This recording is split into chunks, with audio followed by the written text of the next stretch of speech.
It's extremely dangerous to buy a for sale by owner. Well, Could the real estate agent have done anything to foresee this problem? like you're taking on inherent risks because you have no idea Right. what the motivation is of the seller.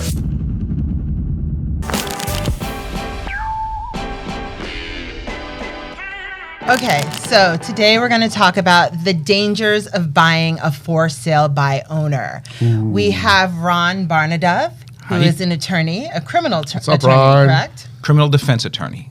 He's not a criminal attorney. Yeah, not a criminal attorney. There is a That's a difference. big difference. Ask Saul. And of course, we have Nima Ameri from Ameri Law Firm. I went How from are ya? Legal Eagle to You Falcon are my legal to eagle. now We're Parakeet. going to rename you after today's episode. So you have some great stories about people who got duped, right? Or Got. got. They already sold. What happens if you... So my guys are for sale by owner, and it's typical, not of every for sale by owner, but you never understand someone else's agenda, which is why I think you really need to hire a real estate professional. Agreed.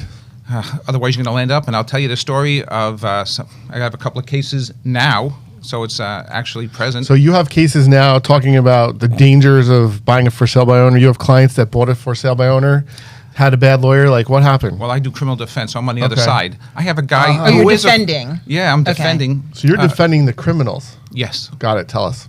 So owns a property down by Jersey Shore. I won't give you the county. I don't want anyone to identify who he is. Owns a piece of property, lists it for sale. So when you're for sale by owner, you don't have to disclose a lot of things about the property. What was done properly, what wasn't, if there's lead, no lead. You do He just- not? He did nothing. He Ron puts it out was on... saying he doesn't have to. He's saying he did nothing, Oh, He did nothing. Okay. allegedly. He puts it on the internet, says, I'm selling my house. He got in one offer. It was very close to what he was asking. He was asking for like $550. He gets an offer around $530. He signs that contract. A few days later, someone else comes and looks at the house, and he says, well, we got $530. So the guy offers him $550. He signs the contract for $550. That's two. That's two contracts. Within a few weeks, some people came to see the house, including a realtor, came to the house with his clients and said they really like the house. It's a great location. It's near a school. She drafts an agreement. He signs it. That's three. One other person came. Attaboy. Well, if you're gonna go, you can go big, right? So he signs a fourth contract to Oh close my on the God. real estate. Wow. He's getting legal papers back and forth. What was the highest number? Oh, it was under 6, but it was like he But was it kept asking going up 550, each Kept going time. up. but he had signed 4 contracts. All it averaged out to around 570,000. Good. Was that his intent, or do you think it was just because he kept getting higher? So he was a professional during his life. He had made some money. He did not put away for the future. He invested in some investments that didn't turn out. He needed money. I think in his head he knew he wasn't going to hang around long enough to see the fallout. But eventually he had coordinated with the attorneys, and on the same day, one day, he closed 4 sales. Awesome. Wow. Put some respect on his name. You definitely have to tell us who that is after the fact. $2 million. Damn. He a little bit more. Wow. Yeah, he lucked out. The timing went his way. And what beautiful country on the beach did he flee to? So he's from South America. What happened is right. he sold that house. Ultimately, it was 5 buyers who closed on the house. He closed really 5 times. He took the money. It took probably 4 days for the money to clear. I mean, the money that came in was all Sure. from attorney trust accounts. It cleared within days, and he went back to. He got arrested. Before he left, he was just being cocky. Okay. He got caught. Well, we have bail reform. So today, even if you're arrested, you're entitled to pretrial release. He got released. The judge says you have to turn in your passport within 24 hours. You're not allowed to travel. Within 24 hours, he was gone. The money was gone. And he's gone. He's gone. Wow. So who are you defending? Yeah. Well, I defended him. I had to get him out of jail Oh. on a bail hearing. Okay. Did he pay you? He paid me. Damn. Well, look, he made almost $2.5 million. Damn. Right. He had it. He had it to pay. Damn. Well, I'm sure he used proceeds from his lifetime to have paid Ron. I don't think he paid him with that money. No, No, I was Yeah. not paid with the stolen money. Yeah, yeah. Oh, okay. But ultimately, when you're approaching I a see what we sale, need to do there. Nice. and Are you representing Ron during this conversation? ultimately the problem is if you're buying a house and there's not a real estate agent involved, like you're taking on inherent risks because you have no idea Right. what the motivation is of the seller. So you said this happened 5 times. So out of all 5 times, one of those transactions did have a real estate agent representing the buy. Yes. So what could that real estate agent have done to try to prevent something like this Good from question. happening? So I think you're missing what this Ron's story. It's not you're saying you have to buy with the real estate agent, and not for sale by owner. So I think what Ron's saying is I look got for that. transactions that have real estate agents on the selling side. Yep. Because there's not much no. a buyer side can do other than due diligence in terms of a contract and showing the property. But could the real estate agent have done anything to foresee this problem? Is there any way of foreseeing this? How can we stop? We it? don't know that, right? But what we do know is when you are dealing with an agent on the buyer side as opposed to sellers, they're more experienced to sniff out problems, and they may steer you away from transactions that are For sale. by owner. So I can't speak really to what anyone would have thought to do, but the reality is, and the point of his story is, when you do deal with private sellers, you don't have that level of professionalism Sure. that a licensed real estate agent will bring to the table. Look, there's always exceptions, but for the most part, real estate agents are guided by certain rules. They could lose their license. There is a heightened standard of care in dealing with them that you can Absolutely. expect. So while for sale by owner looks great because you think you're getting a deal, you could be getting the deal of a no lifetime. So you're basically saying that there's pretty much nothing that broker could have done. So it's extremely dangerous to buy a for sale by owner. Well, let's talk about another instance, right? Okay. That was a case that I worked on. But before we talk about that, let's just loop back into a quick instance in Ron's case. So I'm going to ask everyone at the table here. We have Russian roulette. 5 people closed one day. Who keeps the house? Great question. The first person Who signed the to contract? No. maybe not to sign the contract. The first person who gets filed with at Ooh, good at the answer. county. Good answer. I think it's the first person to record. Yeah, So so Yeah, did she yeah, get- that's what I meant. Yeah. I wasn't saying No, it you the right nailed way. it. So New Jersey is the first to record state. So Damn. whoever recorded first wins. And guys, that's also why it's so important to deal with a good title company, because I've seen title companies wait a month before they record documents. So who won? Which price? The lowest, the middle, the high? Oh, I don't know. Okay. I'm not involved in that. Got it. He's like, keep me out of it. My issue was just defending him and getting him out of jail on Yeah. pretrial release. Got it. But there was a plethora of problems. I mean, there was things in the house he didn't disclose.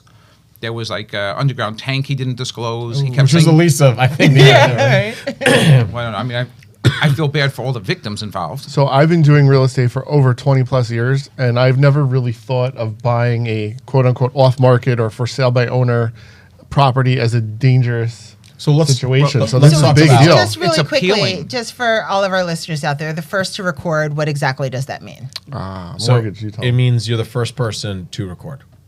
When you have a mortgage paper, it's a lien. You're putting whoever puts the lien on the property first gets No. it. No, I think you have to What is record it? you have to record the title. Record the title. Well, that's Yeah. like a lien.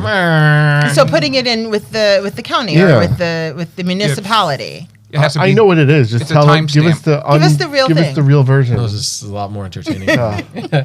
Whoever records the deed first. A deed is what transfers the asset, not a mortgage, not Okay. a lien. A deed is the instrument that transfers interest in the property. So the first person to record the deed is the Recording next. means putting it in with the It's county. filed, County, stamped. stamped So it on in. There top we of go. each deed has a book number. There we It's got go. a page number and a date number and a Got it. time. All right. and So you're saying that if I recorded, you. if Thank I'm the you. bank and I put you're my very welcome. Nobody else mortgage, thanked me. On the because we're not. Appreciative I'm not podcast. done. That's a Listen smart to me. answer. If I put the bank lien on first, but then Noel put the deed record first, what happens? Okay, so how do you lien something you, don't can't- own? So I think the lien the becomes bank. useless. Right? So let's talk that through, right? So you file a mortgage. Right. The mortgage has two participants. It's got a borrower and a lender, right? And the mortgage is secured by a piece of real estate. Now, if the borrower, when it's recorded, doesn't own the real estate, how can you encumber it? You can't. It's invalid. So you're saying the title company that represented that transaction files the bank paperwork at the same time they file the title? No. Yes, they always file the deed first and then the mortgage immediately thereafter, or at the okay. same time. It has to be, I think, contemporaneous, same time. Okay. Okay, but so then there's never a case where one could be filed without the other. You can file a mortgage whenever you want, but then the owner of the property is going to say, well, this is not binding because I'm not the borrower. So piss off. I didn't give you permission to bind my property. So you have to do the deed first. Right? And the deed will effectively be, and you guys are probably sitting there going, aside from the fact that damn, Nima's so good at explaining things, you're probably thinking to yourself. I don't think they're thinking that. You're probably thinking to yourself that, well, why won't the subsequent deeds then transfer interest? and we'll follow it through the table, right? So we'll start with the most handsome person here. Well, no, because we can't start with me. So Ron, we'll go to you next. I'll be second handsome. All right. No. So Ron owns a piece of property, and Ron sells that property to Noel. Noel is now the owner of the property. So the only person, as soon as Noel owns it, who can transfer that property is Noel. So for Eric wants to buy the property. For Eric to buy the property, he would have to at that time buy it from Noel. So all the subsequent deeds or all the subsequent contracts would have had to come to the first person who The got last that. person who owned it. Correct, And which they- would be the first Right. person who got the So deed if filed. Eric goes and Correct. tries to Right. buy it from Ron, and he goes to record it, it's invalid because the current owner isn't Ron. So Yep. Ron can't sell. The Got it. current owner is Noel. So that deed will not be recorded because it's invalid. So who owes the money for all those other 3-4 deals? Who actually would owe that money? How In does my that- opinion, the legislator for passing bail reform, but we won't really get into that. That's a different Right? issue. Okay. But so look, most people do not actually read the exceptions in a title binder. So everyone thinks, No. I have title insurance, so I'm good no Yeah. matter what. No. I would say at a 99.9, based on my experience, percent of exceptions in a title, which is a Schedule B or 2 or otherwise, say that they only insure against things that were of record when they do their search. Okay, So so you're none of saying these other that- issues were of record, so therefore so they're not they don't insured. even get the insurance. They're not So insured. who owes Got the it. money? How do these people get their money back? All right, so that's going to bring us to my story, Okay. which actually caused a statewide alert to title companies. I represented You're famous. before this. Oh, okay. I represented. I'm just kidding, guys. It's Look, one of- we're not going to one invoke of DJ 10. Khaled over here. No, didn't I see you in the Suburban News for Wyckoff? Like, remember Suburban when I News, remember when yes. I opened it up and I was like, "That's Nima." Oh yeah, Yeah. Oakland. Yeah, I've been around. That was like a local small town newspaper. Yeah, Yeah. I've been around. But all right. So what happened here is that, and this is a very sad story, but I'll tell you what's a public record. Someone owned a lot of land for many, many years, over 30 years. It's just a lot of land. Now, over time, this lot of land has increased its value significantly to the tune of millions of dollars, right? So when we're at the point of a piece of property being worth so much money, everyone loves a good deal, right? So someone posts a sign in the front that says "For sale by owner." Now Danger. you've got all the hustlers out there, right? All the hot shots who think they're real estate tycoons. I'm going to get this quick for sale by owner, right? I'm going to jump on it quick. And you also have, real estate agents who are looking for properties for their investors. Sure. And to do that, look, it's a part of what they have to Yeah, do. cold calling. Right. Yeah. They got to look for these deals and jump on it, right? Because their investors are Yes. looking to them to acquire the property. Right. This one was next level, guys. I mean, damn, Daniel. Comes in, Who's Daniel? I don't know. I'm waiting for the details. purchases the property, but there's an attorney on both sides. So it's not like it was a bunch of people who didn't know what they're doing. You have the buyer, hires an attorney, has a real estate agent, puts in an offer, cash offer, quick close. The purported seller hires a local attorney, Oh wow. and the attorneys negotiate a contract. They get a title search. They go to closing. But he wasn't really the person. Well, I'm never going to watch a movie with Noel. Gives it away. So we, they go and they close, and he wires $1 million cash. And look, he gets the proper paperwork. The lawyer for the seller prepares it, sends it out. Lawyer for the buyer goes, "This is great." Agent goes, "This is my commission. This is great." Buyer's like, "I'm a tycoon." Ooh. Then comes in Nima, who ruins most people's days. Not I get ours. word of what's transpiring because of someone calling me being like, "I think someone's trying to steal my property." And usually when you hear these calls, you're like, "Oh my God." Right. Like, everybody calm down, right? No one's trying to steal your property. But in this case, So you're the lawyer for the rightful owner. correct. Okay. So I immediately jump on it, right? And this is what shocks me, right? So look, I joke around on this podcast. I'll be serious for a moment here. I mean, I'm honestly, in my personal opinion, I'm just embarrassed for everybody involved in this because there was stupidity from, I think, in every capacity possible. in 24 hours, I uncovered everything. In 24 hours, I knew exactly what happened, who was involved, and what broke down, right? How did no one else pick this up? First thing I did was I ordered a title search. What happens is on a transaction is the deed had not been recorded yet, but what happens is you file something called a notice of settlement. So on an impending sale, title companies that are doing the job will fire a notice of settlement saying the sale's coming. So actually what happened with Ron doesn't happen. It's a presence to protect warning. against that, right? But that's not all end all. It doesn't block transfers and people miss it all the time. But a good title company will file a notice of sale. That's why you shouldn't use the little ones.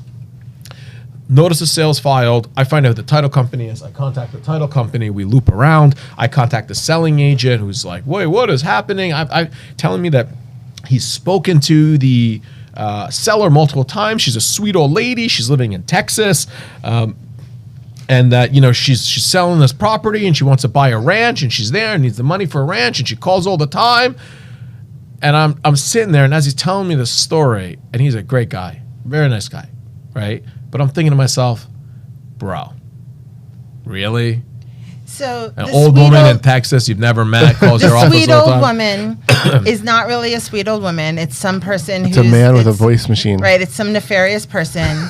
It gets even more ridiculous. How does it get more ridiculous than the So I get the property file, being sold? right? And I'm pulling it from everyone, right? Okay. I'm like, I want to see a driver's license, right? How was the deed? Right. The deed was, they mailed the deed. Did people not use driver's licenses? I think at some point you have to to identify for an yourself. ID and identify Yeah. yourself. Or is that only if you're doing a mortgage? Tune in for the next episode to find out, everybody. That makes sense. All right, no, I'm just kidding. All right, so we get the file and I look at the driver's license. Now picture this. Picture a valid driver's license and it has a picture of McLovin on it with one first name. That's how shitty this license was. It basically was a picture of Betty White superimposed in the most shitty way possible on an image. I'm looking at this, I'm like, did nobody look at this picture? This is the dumbest picture I have ever seen in my life. A 5-year-old would be like, this is McLovin, right? And I'm saying that, it's super bad. If you don't know the reference I'm making, sign off on this YouTube. I don't think you're cool. I don't want you to listen to my story. Oh my God, do not sign off on this YouTube. Because we don't know who McLovin is. Now, I know who Betty White is. I know who Betty White is too. And this is ridiculous. I'm like, what the hell is this? I told him, like, dude, what are you looking at this? All right, so then I break it down even further because that's what you do when you see a ridiculous, moronic picture purporting to be a seller. Betty White. So first off, the address on the license says Paramus. So why are you not wondering what's going on with this person in Texas when the address is Paramus and you've been dealing with somebody? Like, these are just things that you should look at and be like, So what happened though? So you uncovered this. How did you get the money back? Did you get the money back? We're getting there because it gets stupider, right? Yeah. So I look, and if you have a mail-in deed, deeds have to be notarized. Yeah. It's notarized by someone from Texas. So I go on LinkedIn. It's a mobile notary. I call the notary. I say, hey, did you do this transaction? No. That's on my signature. And by the way, the lady's name starts with an S, and it was signed like with a J. It didn't even look like the name that it was supposed to be. This is common sense crap. Because I'm saying all this because you guys are going to ask me, well, who's responsible? Right. So I have to give you all the facts. So it's the most ridiculous notary signature I've ever seen. I've got a certification from her. This is not my notary. This is bullshit, right? No raised seal. It was mailed in. No raised seal. So we find out. I say, okay, well, show me the proof of wire. Where'd the money go? Now I'm breaking this all down in a day. Wire went to a bank in like Michigan. At what point are you like, what the hell is happening here? Texas, Michigan, like, something just doesn't make sense. All over the place. So my litigation ended because everyone conceded that it was an invalid deed, so my client still maintains possession of the property. Okay. Right? I don't know how it's going to pan out. I can give you my opinion. How do the people that bought it get their money back? I think it's screwed. I don't think he ever gets it back. I don't think he ever sees it. I personally think that, look, I think everyone blames the title company. Everyone's like, the title company's job is just to record shit and do they're not there to do your legal work and due diligence. Right. The two attorneys have to look at the file. You know off the bat, like, to me, the red flags are for sale by owner. Always a red flag. Danger. Right? I think it's a dangerous position. You ever go on Facebook Marketplace and see a car and the guy's like, I got the title, and you go give money and he's like, I'll mail you the title. You're like, screw you, bro. Keep your car. Give me the title. I'll give you the money. Damn. Right? And even then you can get beat. Who does that with a house for over $1 million? You have to be like. I'd love to hear more horror stories. If anyone has a horror story out there, just I want to hear more horror stories. The buyer was not some leave it in the comments. Attuned investor, corporate tycoon. So he was just looking for some nice properties. His agent pitched him on it, right? Because the agent. Ooh, he's gonna get rid of that agent. I don't know about that, right? Because it wasn't really the agent's fault. It wasn't the agent's fault, but at that point, you have to blame someone. The agent that repped the seller could have looked at the tax records to try to see if this. And what did the title company do? Well, the title company did a title search. They did, in my opinion, their job. They did a title search. They looked at the deed. It had the necessary elements to file it, to record it. They looked at the license. Is it their job to say, hey, this is the most fugazi thing I've seen since Superbad 2? Not. I don't know. So who do you think was at fault here? I think the lawyer. I could just imagine like some secretary making a copy of the ID and not really looking or questioning it. No, I don't know this. I believe not a single one of those lawyers actually looked at this file. They said it was a land deal, easy, let's just get it done, cash, no mortgage. And when you see these cash deals, right, and they push for cash deals, it's because banks will do due diligence. And banks have to approve the docs before you fund.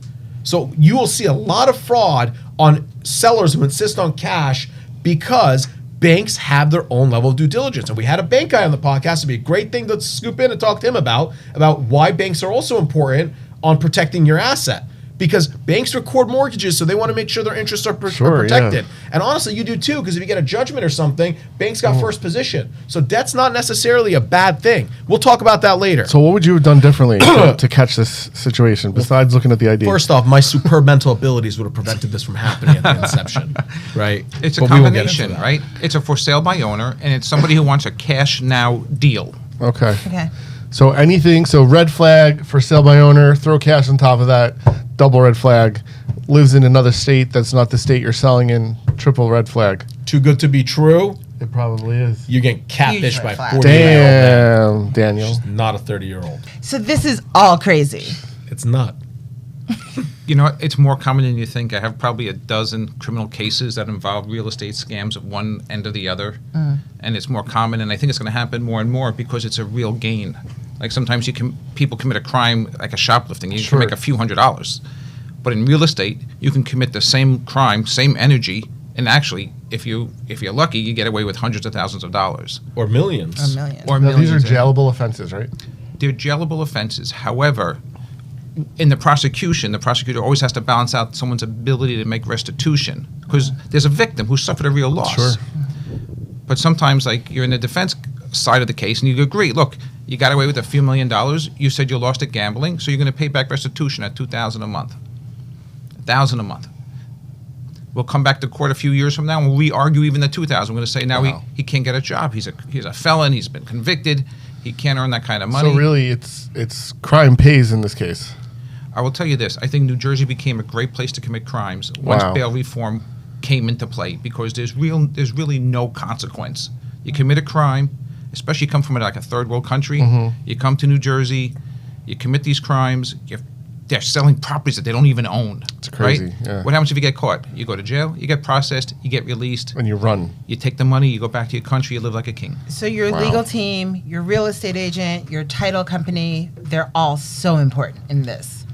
This is your biggest investment you make in your life. It would be a mistake to think you're going to do this without a realtor, to think you're going to do this without a title company. That's such important stuff because nobody realizes that. People think that they don't need realtors sometimes, and it's always a convenience factor. It's like you're valet parking, you have a realtor. It's more convenient, it's easier, whatever. But it's really dangerous to not have one. I never even thought of it that way. That's amazing. And there's more people to sue if something does go wrong. Yeah, no, that's a good point. But I think people trying to be shrewd. They're like 6% sales. I want to save some money on that. It's a huge mistake. I think it's great. I think if you could bring us these things that happen as they go, I think our viewers would love to hear these stories. I have a few more that are just closed. I got some more that are pending. Awesome. We'll keep having you back. Yeah, that's okay. These are Thank fun. you, Ron. They're the cases that keep coming in. Ron, I think some of the viewers want to know what happens to people who are on the end of buying stolen property. So if you buy stolen property, you have no right to it. Like the famous case, I guess, was like the painting by O'Keeffe, the artist, right? She had a painting, it was stolen, and then the person who stole it sold it to a museum. The museum paid a lot of money for it, and then sold it to another museum who paid a lot of money for it.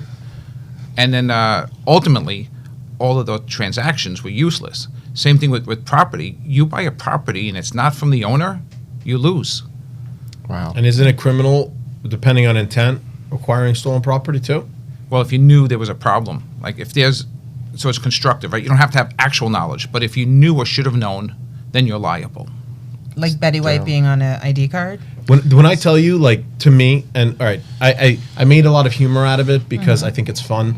But if you really, I genuinely feel very, very bad for the buyer because he was a professional, but he was. I think the best quote is, "You know what you know, right? And you know what you don't know." And he had a team. He trusted professionals on his team to look out for him in this transaction and guide him. And I think this is my opinion. I think he was absolutely failed by his team. Yeah. I think that first and foremost, the buyer's attorney in that transaction, his attorney, his job is to protect the buyer. Yep. What does that mean? It means that you hire a lawyer to make sure that the transaction's legal, you're getting what you're bargaining for, and everything is done right. And that means spending the time to look out for what may not be obvious, right? It's you hire a lawyer so you don't get tricked. That's my personal opinion on it. It's not the title company's job to do all the due diligence. People have a misconception that it all falls on them once a deal starts. Their only job is to make sure it conforms to recording abilities and to ensure. So they do a basic search on who has interest in the property. They're not your lawyers. They're not lawyers. They have no obligation to understand legalities other than basic things for recording. So who would you have sued? I would have sued, first off, assuming I was the buyer. Yeah. First person I would sue is my lawyer. Right. Second person I would have sued is the seller's attorney, right? Okay. Because there's case law that says even though someone's not your attorney, they have a duty to non-parties and non-clients. So there is a case law on that topic, and a lot of people don't know that. Okay. But you can sue that second attorney for malpractice, saying, "Hey, They're not supposed to be shady. Well, you have to prove that they failed to disclose something that they otherwise should have known. It's a very heightened standard, but I would name them anyway because for me, there would be an argument to what Ron said earlier about constructive knowledge. Yeah. Like, how did you not do your necessary due diligence? And frankly, we relied on your representations that you have vetted and authenticated your client, right? And you're presenting that client forward. Like, if I was then the seller's attorney, and if I got a deed that had a foreign notary on it, I would probably look into it, right? If I was the buyer's attorney and I saw a deed with a foreign notary on it, foreign meaning remember, New Jersey, every state is considered its own state, and anything out of state is considered foreign. That's how we actually classify it in our laws. You know, it's a foreign judgment, not from another country, it's legality. Right. So, a foreign notary, and again, we're talking about just because it's another state, not who they are, or where they're from. I would look at it and say, this is a little bit sketchy in today's day and world. Let me look into this. And I pieced the entire thing together in an afternoon. So malpractice insurance is where it's at. If anyone spent the time to actually look at this, they could have prevented this from happening. That's my opinion. Is there a limit to how much the malpractice will allow him to collect? Yeah, the policy, right? And listen, guys, malpractice insurance is expensive. I carry a very large policy because, God forbid, everybody screws up. You need to be protected. Make sure your lawyer has it because I can't tell you how many times I have seen lawyers not have it.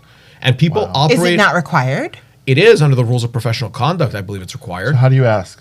You say, can you please send me? So look, if you go to buy something, the dealership asks you for proof of insurance before you take a car out, right? If you go anywhere else, they ask you for a certificate of insurance. If you go to buy a house, right, they'll say the mortgage company, the bank, right, will ask for, and this is maybe another great topic, we could talk about our bank rep. Do you have a certificate of insurance? The bank wants to see, do you have insurance? Right? So everyone else asks for insurance. I'm surprised the banks don't ask for that. What? For insurance? Because lawyers are seen as, a heightened level of professionals, and people expect the most from us. And the law shows that we have to hold ourselves to that level, but unfortunately, not everybody does. And don't be ashamed to ask for something that you otherwise deserve or that's in your best interest. So and ask for policy coverage. I guess that could also go for real estate agents because I don't think real estate agents are required to have errors and omissions. I think it's suggested. Really? But I don't know that we're required to have it. They have to post a bond, right? When you take the exam to become a licensed real estate agent. No. It's a broker. to broker. Well, a broker has to post a bond also, but I think I even don't think so. agents. But you've been a broker Well, for like there's the 280 guarantee years. fund. I don't even I don't remember. having Like one. a portion of your licensing fee does go into the guarantee fund, and the guarantee Sure, that's for fund criminal is type for- stuff, is but for that's not that, enough to but cover. it's not What was enough, this? $1.5 yeah. No, million the stuff? state does have funds for Right. if you have a claim against an attorney who doesn't have insurance, but those are not large, right? Right. So you You, can want to wipe just out. see that they have insurance coverage great to know. justify your transaction. If So- not, why do you go like a title company?